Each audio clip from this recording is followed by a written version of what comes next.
Assertion reason वाले question आपके 4 हैं पेपर में, ठीक है। उसमें 4 ऑप्शंस दी होंगी, आपको एक टिक करनी है, A B C D. Option A है assertion and reason are correct and R is correct explanation of A। Reason जो है वो उसको करेक्टली एक्सप्लेन कर रहा है assertion को। assertion हमने जो मतलब assume किया है उसको ये एक्सप्लेन कर रहा है, उसी स्टेटमेंट का रीजन है। A and R are again correct, but R is not correct। उसका उसके साथ कोई लेना देना नहीं, वो अलग स्टेटमेंट है, वो अलग स्टेटमेंट है, दोनों ट्रू हैं, पर जो R है उसका रीजन नहीं। थर्ड है A हमारी करेक्ट स्टेटमेंट है और R हमारी रॉन्ग स्टेटमेंट है, और ये है A रॉन्ग स्टेटमेंट है और R हमारी करेक्ट स्टेटमेंट है। ये 4 ऑप्शंस हैं आपकी 4 क्वेश्चन की। पहले 10 क्वेश्चन में पेपर का style soon low. First 10 questions will be of 1 mark, they will be of very short answer type, not MCQ, ठीक है। फिर आपके 4 क्वेश्चन 11 से लेके 14 तक 4 क्वेश्चंस आपके जो होंगे वो असर्शन रीजन टाइप के, वो इसी तरह से आपने उसमें टिक करने हैं, वो एमसीक्यू, ठीक है। उसके बाद 2 क्वेश्चंस आपके 15th और 16th क्वेश्चन वो केस स्टडी के क्वेश्चन है, उसमें पैराग्राफ दिया होगा, आगे 5 ऑप्शंस होगी, उसमें से कोई 4 करनी है। मेरी एडवाइस है कि आप 5 की 5 करना, एक गलत भी हो जाए तो 4 के मार्क्स मिल जाए, ठीक है। फिर 17 से लेके ऑनवर्ड्स आपके 9 क्वेश्चन 2 मार्क्स के हैं, फिर 5 क्वेश्चन 3 मार्क्स के हैं, और फिर 3 क्वेश्चन 5 मार्क्स। ये आपका पेपर का पैटर्न लिख देती हूँ मैं, नोट कर लो। 10 क्वेश्चंस ऑफ 1 मार्क, 10 मार्क्स हो गए टोटल, ठीक है। 4 क्वेश्चंस ऑफ 1 मार्क, ये assertion reason type, assertion reason type हो गए, इनके हो गए 4 मार्क्स। 15 16 आपके एमसीक्यूज और केस स्टडी वाले क्वेश्चन हो गए 2 case study type question, each of 4 marks, ये हो गए 8। प्रैक्टिकल फाइल थोड़ी, आपके पैराग्राफ की फॉर्म में क्वेश्चन है, उससे रिलेटेड नीचे क्वेश्चन दिए होंगे पैराग्राफ से, तो उसको आंसर करना है आपने। ये एक में 4 पार्ट्स होंगे, 5 में से 4 करने। 2 questions of 9 questions of 2 marks, 5 questions of 3 marks,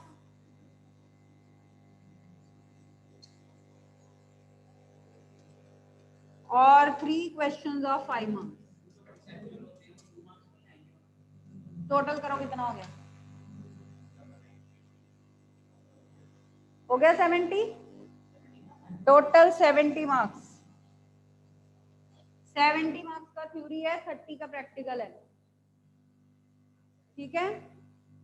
ये आपका पेपर का पैटर्न है। और मिनिमम जो आपका एक यूनिट है मिनिमम 7 मार्क्स का है, 7 से लेके 11 तक रेंज है। हर यूनिट में से 7 का मिनिमम आएगा, मैक्सिमम 11 मार्क्स का आएगा, तो हम कोई भी यूनिट छोड़ नहीं सकते। इवन यूनिट 1 में से भी 7 मार्क्स का तो आएगा ही, ठीक है। किसी में से 7 का हो गया, किसी में से 10 का हो गया, 11 का हो गया, ऐसे मतलब डिस्ट्रीब्यूशन थोड़ी बहुत वेरी कर, ठीक है। हो गया पेपर का पैटर्न। प्रैक्टिकल में 30 मार्क्स का पेपर है आपका, और उसमें 2 एक्सपेरिमेंट परफॉर्म करने हैं आपको, ईच ऑफ 7 मार्क्स, ठीक है। फिर आपके फाइल के मार्क्स हैं, चार्ट के मार्क्स हैं, 3 मार्क्स चार्ट के हैं, और फाइल के आपके 5 मार्क्स हैं, बाकी वाइवा।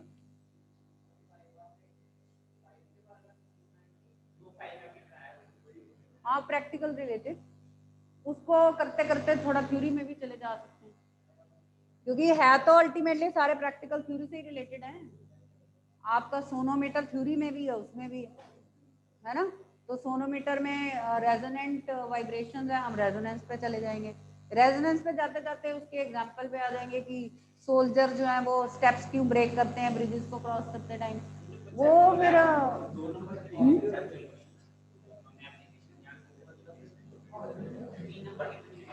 क्या वो देखो, वो तो मिक्स ही होगा। और ये भी नोट कर लो, numericals will be about 20% of theory, मतलब 70 का 20% कितना हुआ 14, मतलब 14 या मतलब 20 से कम ही होंगे न्यूमेरिकल, 20 मार्क्स के अराउंड न्यूमेरिकल्स है, बाकी 50 की या 50 मार्क्स की तो थ्योरी ही थ्योरी है, derivation and conceptual, derivation and conceptual 50 marks के हैं, ऑलमोस्ट 20 मार्क्स से वैसे कम ही होंगे न्यूमेरिकल। ठीक है, अब पूरा पैटर्न क्लियर हो गया पेपर का आपको, ठीक है, और प्रैक्टिकल का भी क्लियर हो गया।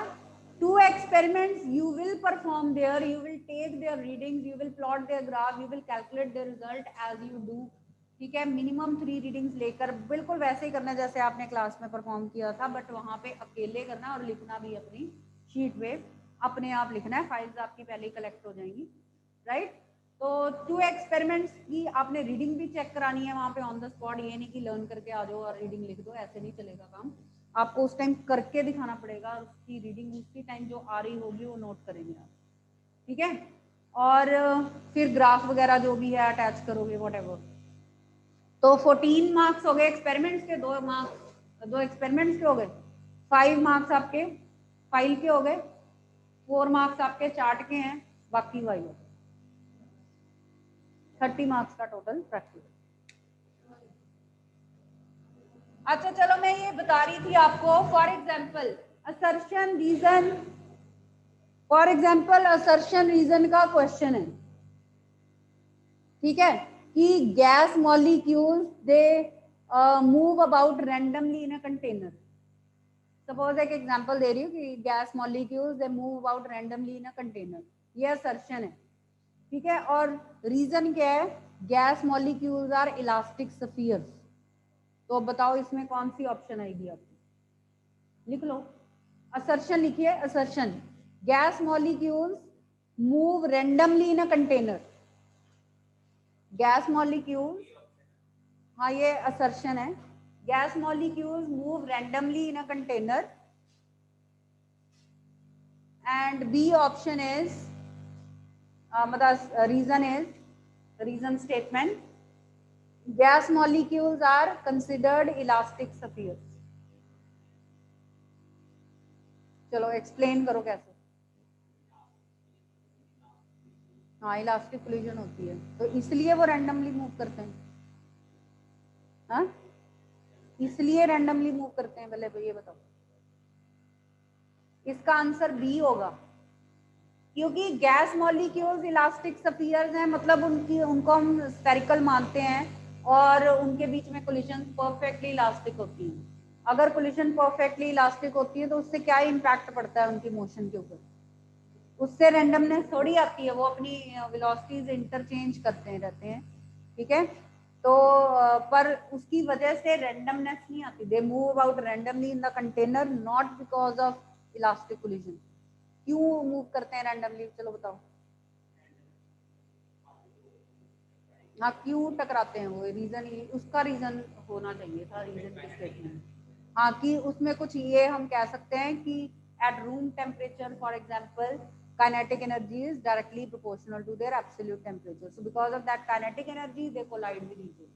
मतलब ऐसा कुछ स्टेटमेंट होता तो हम ए ऑप्शन करेक्ट बोलते कि दोनों करेक्ट हैं और आर उसका रीजन है, ठीक है, पर यहाँ पे हमारा बी आएगा कि A and R both are correct, but R उसका रीजन नहीं है, R is not correct explanation of assertion, ठीक है। इस तरह से आपने क्वेश्चंस करने, हम और क्वेश्चंस की प्रैक्टिस करेंगे, तो for that purpose you need to have a sample paper also.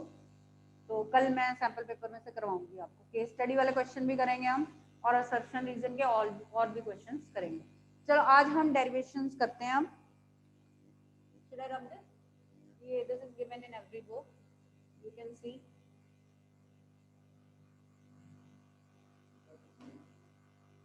हाँ जी, अब आपके ग्रेविटेशन ऑनवर्ड्स वेव्स ऑसिलेशंस तक के सारे आर्टिकल्स इसमें इंक्लूडेड हैं। अब आप बताइए कौन सा रिवाइज करना चाहते हो। ग्रेविटेशन में पहले देखें derivation, variation in g with depth है, ऑल्टीट्यूड है, ठीक है, और शेप है, वो एस्केप वेलोसिटी की डेरिवेशन है, ग्रेविटेशनल पोटेंशियल, पोटेंशियल एनर्जी की डेरिवेशन है, ऑर्बिटल वेलोसिटी, टाइम पीरियड और evolution of satellite, energy of satellite और हाइट ऑफ सैटेलाइट वो है। ये सारी डेरिवेशन है ग्रेविटेशन की। हाँ जी बताइए, इसमें से कोई डाउट है किसी derivation? Height of Jio stationery satellite निकालने के लिए आपको हाइट ऑफ सैटेलाइट पहले यूज करनी पड़ेगी, वो हम स्टार्ट करते हैं ऑर्बिटल वेलोसिटी से। चलो देखो, orbital velocity of a satellite क्या होती है? Velocity, minimum velocity required to put a satellite into its orbit. It is defined as minimum velocity required to put a satellite into its orbit around a planet. ठीक है, तो suppose कर लो कि हम एक सैटेलाइट ले रहे हैं जो एक प्लैनेट के अराउंड रिवॉल्व कर रही है। ये प्लैनेट है ऑफ रेडियस आर और ये वो सैटेलाइट है of radius small r, radius of orbit small r. Mass of planet like earth is capital M and mass of that satellite revolving around it is small m suppose. ठीक है, h is height of satellite from the surface of earth. H is height of satellite from the surface of earth. So in this case we can say how much is small r, that is capital R plus h. Small r is equal to capital R plus h. यहाँ तक देखिए diagram clear है, situation clear है। एक अर्थ है, अर्थ के around satellite revolve कर रही है, हमने उसकी वेलोसिटी निकालनी, जिस स्पीड से वो रिवॉल्व कर रही है, अपने ऑर्बिट में रह रही है। ठीक है, तो उसको कौन प्रोवाइड कर रहा है? Centripetal force, gravitational force between planet and satellite. So centripetal force is being provided by gravitational force between planet and satellite. Centripetal force mv square over r is gravitational force gmm by r square. ठीक है, देखो ये step clear है। Main deciding equation ये, small m gets cancelled और ये velocity orbital velocity हमने satellite के लिए यूज किया, एक r कैंसिल हो गया, आपका ऑर्बिटल वेलोसिटी आ गया under root gm by r और under root gm over r plus h।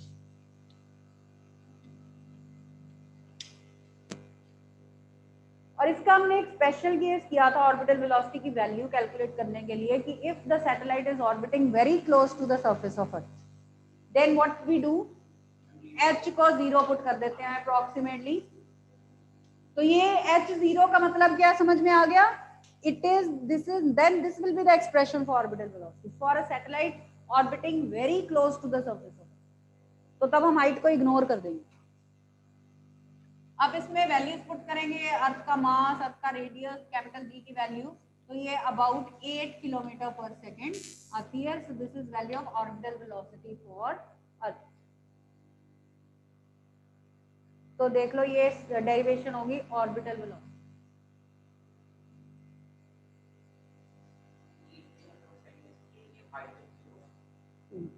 इसका मतलब अर्थ से कोई सैटेलाइट लॉन्च करनी है तो हमें कितनी वेलोसिटी चाहिए, हम कितनी वेलोसिटी से एक ऑब्जेक्ट को प्रोजेक्ट करें अर्थ के सरफेस से कि वो सैटेलाइट बन जाए? 8 किलोमीटर पर।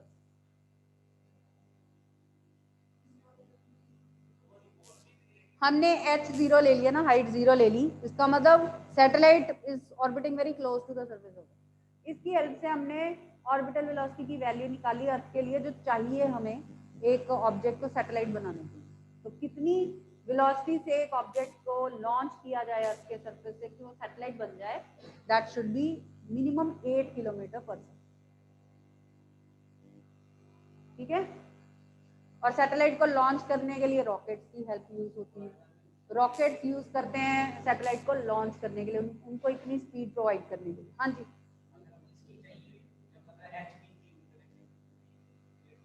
वो तो फिर हाइट पे डिपेंड करता है, फिर तो हाइट पुट करनी पड़ेगी ना आपको, वो उस पर डिपेंड करता है। शिवम शर्मा जी आ गए, हाफ पीरियड हो गया ना।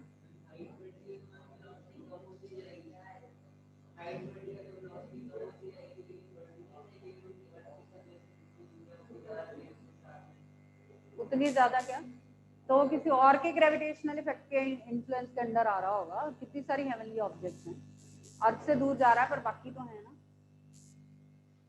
ओके, सो नेक्स्ट है इसमें डेरिवेशन ऑर्बिटल वेलोसिटी के बाद time period of revolution of satellite around the earth. कितने टाइम में सैटेलाइट एक राउंड कंप्लीट करती है? टाइम पीरियड ऑफ रेवोल्यूशन,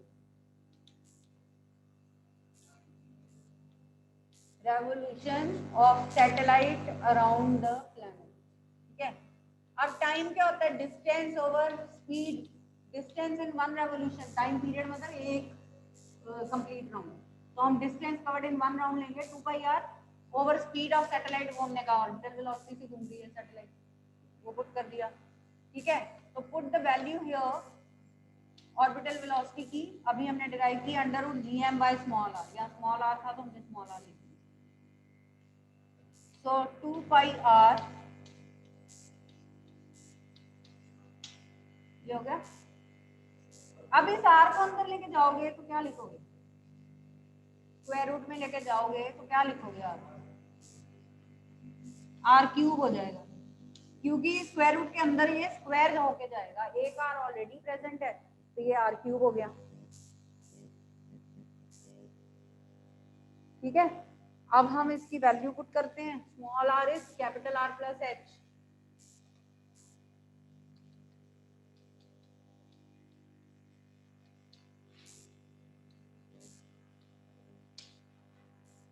अब स्मॉल जी का फॉर्मूला क्या होता है, gm by r square, so from here we can put gm equal to gr square, so put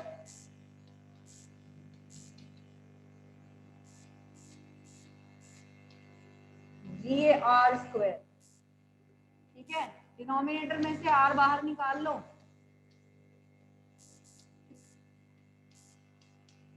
ये आ गया टाइम पीरियड ऑफ रेवोल्यूशन का प्रॉपर एक्सप्रेशन, जहां तक आपको पहुंचना है, in this form it is known, so t is 2π by r under the root r plus h cube upon g,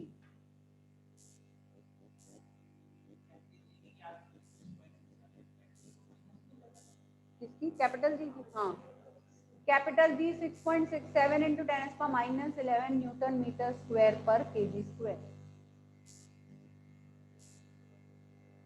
ये हो गए दो पार्ट।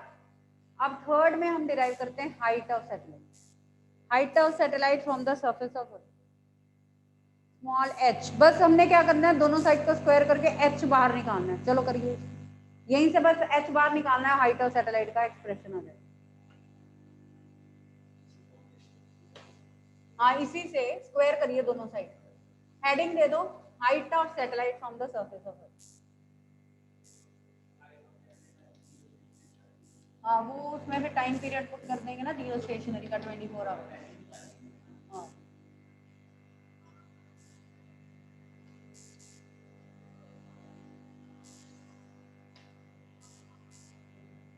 squaring both sides,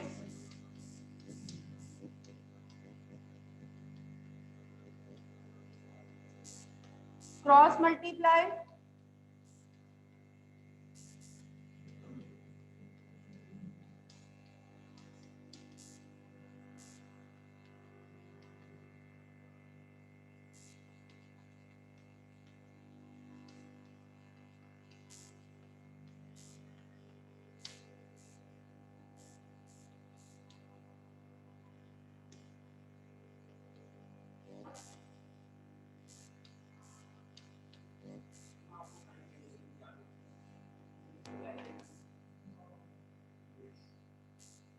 ये आ गया ये फॉर्मूला करेक्ट,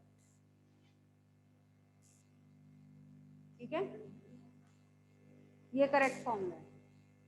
अब जियो स्टेशनरी की हाइट निकालने के लिए हम टाइम पीरियड पुट कर देंगे, जियो स्टेशनरी का 24 आवर्स सेकेंड्स में कन्वर्ट करके, तो हमारी 36,000 किलोमीटर आ गई, तो height of Jio stationery satellite from the surface of earth is 36,000 kilometre. अब आप पता क्या करो, एक वीक है ना आपके टेस्ट में, रोज का एक यूनिट रिवाइज कराओ घर से, जितना भी थोड़ा बहुत आपको मुश्किल पड़ेगा, I know that, but please आप उसको एक यूनिट घर से रिवाइज करके आइए, नेक्स्ट डे मुझसे उसके डाउट पूछिए, हम यहाँ पे उसको क्लियर करते जाएंगे, ऐसे आपकी रिवीजन है। और मैंने आपको इतना समझाया था कि रिवीजन टेस्ट को सीरियसली देना, आपका पेपर रेडी हो जाएगा, फिर भी फर्स्ट रिवीजन टेस्ट ही मिस कर दी,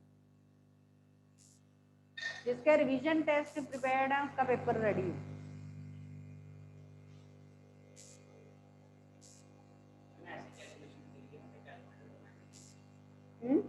not allowed, log table book मिल सकती है, वो अलाउड, आपने थोड़ा ना लेके आनी है घर से, वो वहां से मिलती है, पेपर में आप मांग सकते हो, आपको मिल सकती है कि लॉग टेबल चाहिए, वो मिल जाएगी। अब जैसे log table book when you buy it from the market, तो उसमें आगे पूरा लॉग का मेथड दिया होता है, वो पेज फाड़े होते हैं जो आपको मिलेगी, तो सिर्फ वैल्यूज आप देख सकते हो। और आपकी बुक में हो सकता है कुछ मार्क्स हो, है ना, आपकी बुक थोड़ी अलाउड होगी, पेपर तो खाली हाथ अंदर जाना है एग्जामिनेशन हॉल में, है ना, आपको वहां से प्रोवाइड हो सकती है, मिल सकती है।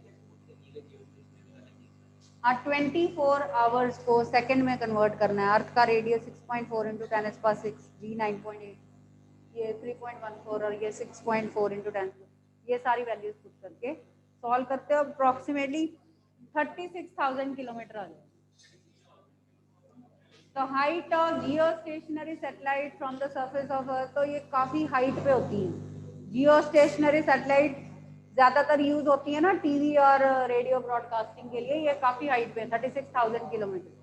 जो पोलर सैटेलाइट्स होती हैं वेदर फोरकास्टिंग के लिए, वो polar satellites medium height satellites है, वो अबाउट 1000 किलोमीटर की हाइट पे ही होती है।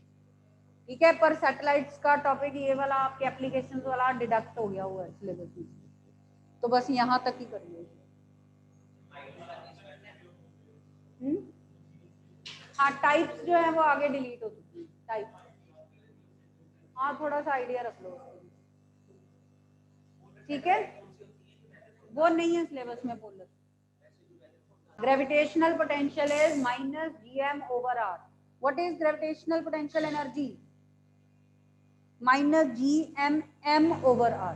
देखो by definition gravitational potential क्या होता है? Amount of work done to bring a unit mass 1 kg mass from infinity to certain point. ठीक है, तो उसमें हम वो मास नहीं आता, वो 1 आ जाता है ना उसमें, तो इसलिए वो minus G M by r आता है। Gravitational potential energy is amount of work done to bring m के जी मास, पूरा मास उठा के लाना है, 1 kg का नहीं लाना, एम के जी mass from infinity to certain point, तो इसलिए फिर एम साथ में आ जाता है, तो वो बन जाता है minus G M M over R.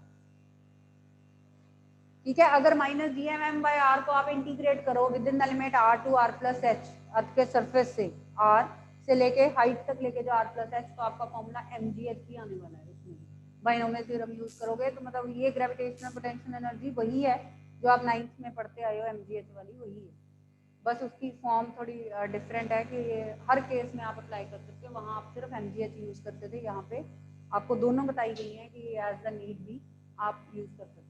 ठीक है, जो भी लिमिट्स हैं, जहाँ पे भी ऑब्जेक्ट हम मूव कर रहे हैं उसके अकॉर्डिंगली आप कैलकुलेट कर सकते हैं। ठीक है,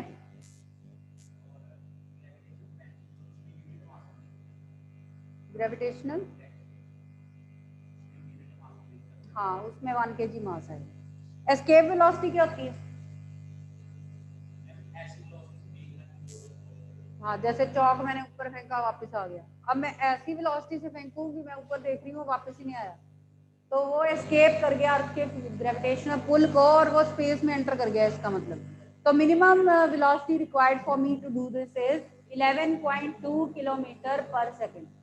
अगर मैं उसको 11.2 एक सेकेंड में इतना डिस्टेंस कवर करवा दूं उस चौक को, 11.2 किलोमीटर, 11.2 थाउजेंड मीटर, तो वो वापस नहीं आएगा मेरे हाथ में, वो स्पेस में एंटर कर जाएगा, तो वो एस्केप वेलोसिटी 11.2 किलोमीटर पर second, that is escape velocity for earth, earth की बात कर रही हूँ। और उसका फॉर्मूला क्या है? फॉर्मूला क्या है एस्केप वेलोसिटी का? Under root 2 G M by r, और ऑर्बिटल का आपने देखा क्या था? Under root G M by r. So what is the relation between escape velocity and orbital velocity?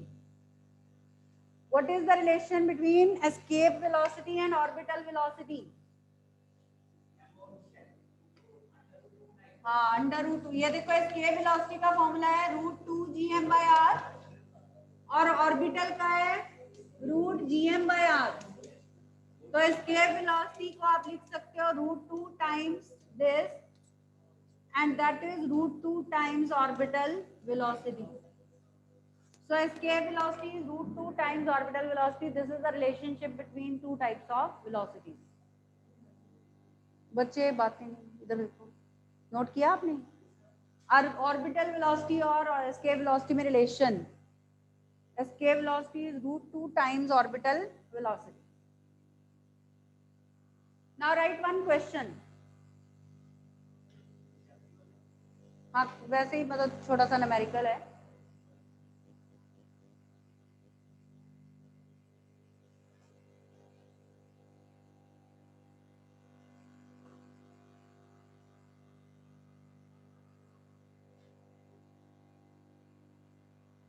Find the ratio of acceleration due to gravity at height h. Calculate the ratio of acceleration due to gravity at height h and depth d, small d. मतलब gh over gd निकालनी है आपने। If height is equal to एक minute, find the ratio of h to d, gh over gd नहीं निकालनी, h to d। Find the ratio of h to d if acceleration due to gravity at that height is equal to at that depth, gravity at the depth। अगर मतलब कहने का मतलब ये है दोनों एक्सेलरेशन ड्यू टू ग्रेविटीज एक height पे और एक डेप्थ पे सेम हो, find the ratio of h to d। Find the ratio of height h to depth d if acceleration due to gravity at a particular depth is same as gravity at a particular depth। ठीक है, मतलब this is not the proper statement, idea आपको मिल गया होगा। इसको कैसे करना है, मतलब gh is equal to gd दिया हुआ है, ठीक है, तो gh minus 1 minus 2h by r into G, और उसका फॉर्मूला होता है 1 minus D over R into G. ठीक है, तो ये आपका बताओ क्या आएगा, h ओवर डी बताइए कितना है।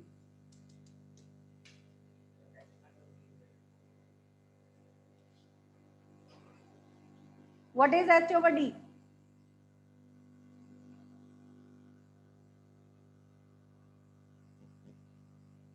बहुत सिंपल, अब तो 1 1 कट गया, माइनस माइनस कट गया, हाँ 1 बाय 2 आ जाएगा। h by D is 2h is d, so h by D is 1 by 2।